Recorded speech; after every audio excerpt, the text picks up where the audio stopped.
Hi, I am Jesse Olson. I'm going to show you where you can find the reverse switch on a 95 Chevy S10. If you go underneath the driver's side, just right on the side of the transmission here next to your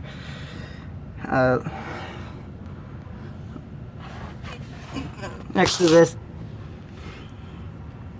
to this deal right here, you'll see this.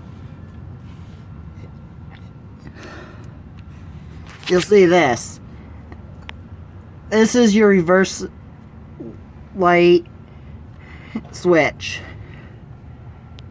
Mine is currently now functioning, so I gotta replace it out. And if you could tell, it's actually cracked. The plastic piece is all broke off and worn out. Let me just take this off, give you a better view. See, she's worn out.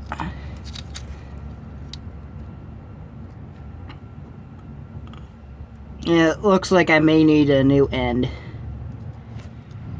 as a result to this being broke. So this is my problem, why my reverse lights don't always like working. Thank you for watching.